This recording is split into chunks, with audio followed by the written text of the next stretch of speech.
background is different. I've worked for CEDA in the Education Division. I've been Head of Development Cooperation in Tanzania and in Zambia for CEDA.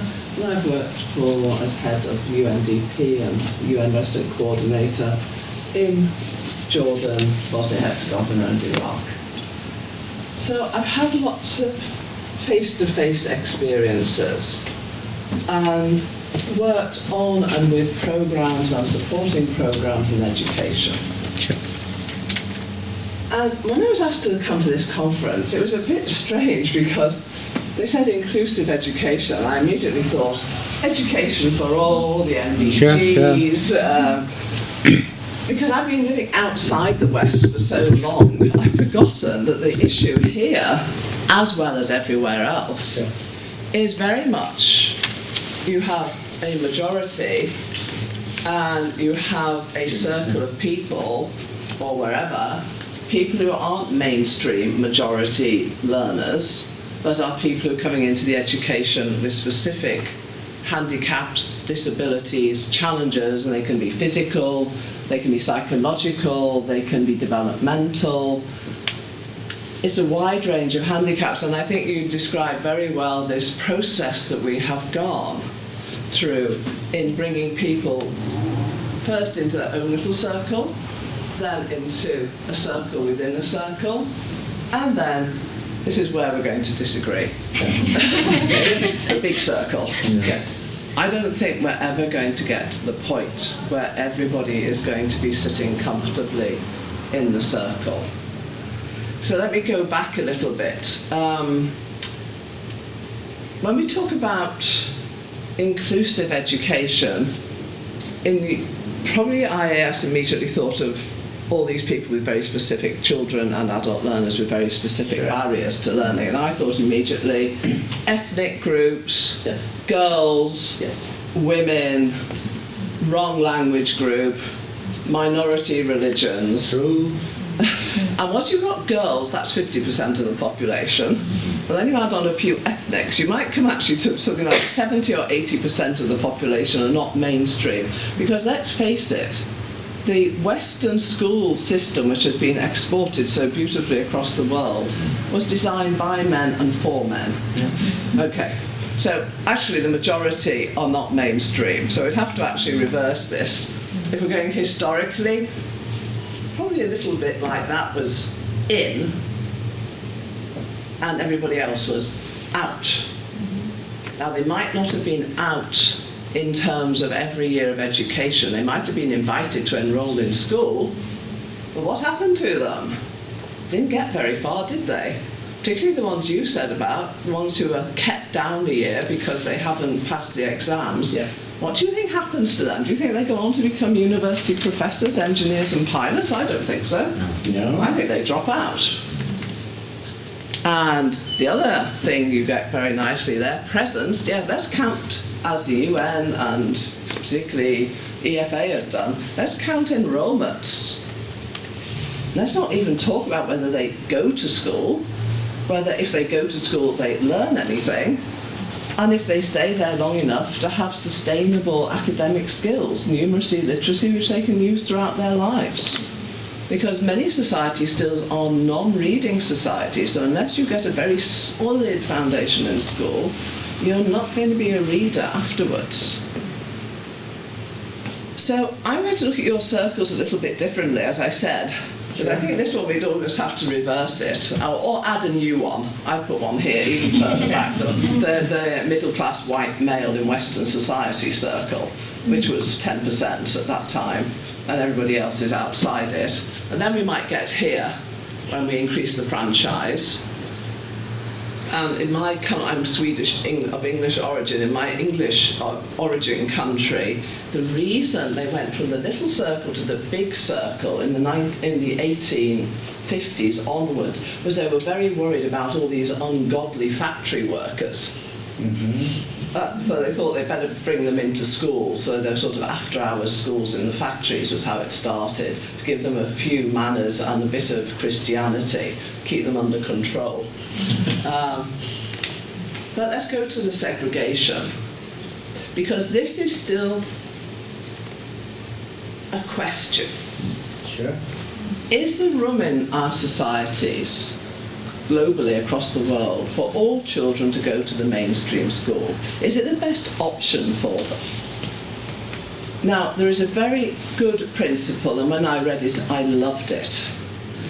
And it's this, and that is when a child is of the age when they should enroll in school, along with all their same age friends and colleagues in the community, whatever handicap that child is facing, they should have the right to go to the same school that they would go to if they didn't have any handicap. Sure. It's a beautiful principle. I felt heartwarmed by this. I thought, you're right. That's a great way to start. We're not going to change the child to fit the school. We're going to change the school to fit the child. And I think this is a very, very good, honourable principle. But I came across a book this summer, and it's edited by the American researcher Richard Elmore. And it's got a lovely title to me, but I used to think ... and now I think. And what he'd done was he'd gone to a whole series of famous American educators, not necessarily academics, often people who'd worked as school teachers, become supervisors, head teachers, moved up the hierarchy, and they're all in sort of their 50s, 60s, 70s, and he was asking them, what did you think on this issue, or any education issue when you started as a teacher, and what do you think now? And when he ransacked himself, he said when he started as a teacher, and he's looking at special needs, this was his model. Every child should go to their local neighbourhood school. Yes. And he said, what has 50 years of experience taught me? That this can actually discriminate. Because to do this successfully, so those children who have special needs of any sort, you have to have a process going on in that school which enables them to learn. And what he said now is, I still like my original principle. However, not every teacher in their career will come across every learning disability or exclusion factor in a child. It might be some they see very often, children who have visual problems but are not blind, children who have hearing defects but are not deaf, but they might, sorry, don't trip over my bag, but there might be other children coming into their classroom who they meet once in a decade with that particular handicap, totally blind, for example. And they say, now, if that teacher cannot teach that person, is that the best place for the child to be? Or should we actually say there is still a case to be made that for some children with very severe handicaps, severe, maybe not impacting on their whole person, but a learning handicap, so be very clear about that. I'm not talking about them as people, but a learning handicap, maybe the solution is they go to a special school, and there are still special schools here in Stockholm.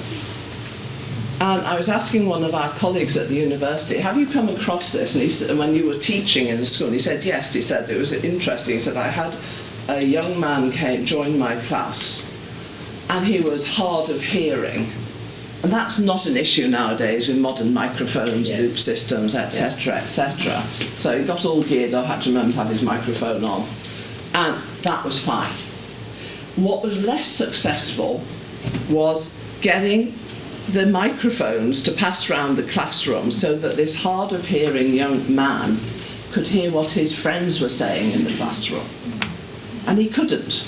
It didn't work. And after 2 months he said, thank you very much. I'm going over the road to the, I think in Manila school, to the school which specialises in teaching deaf children. This is in Sweden. Now, because I've worked mainly in low-income countries or countries devastated by conflict, think of the problems there.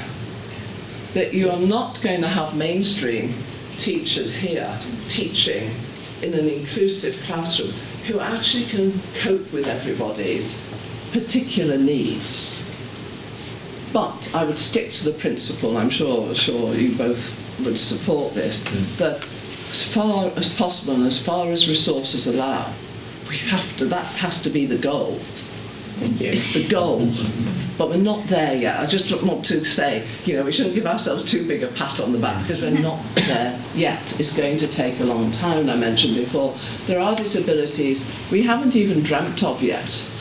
And some of them are very strange ones. I mean, one that you start reading about now is particularly young men in Japan who find school so stressful that one day they go home and lock themselves in their bedrooms and don't emerge for years. How are we going to reach out to these who have been so stressed by their schooling experience? And yet they're young men, they've got their lives. It's mainly men, actually, strangely enough. How are we going to reach out to them? They've been in the inclusive school and they haven't managed it, they haven't coped. So there are lots of things we can discuss about this in the second half. So I just want to put on the floor now that there are two actually huge different areas. One is inclusion, when you're talking about huge groups, all the girls, all the mothers who never got an education. Okay, all the kids who don't go to school because if they are Dalits, the scheduled caste in India, they are frozen out. How are we going to change things for them? And it's back to this thing, how many years does it take to change somebody's heart?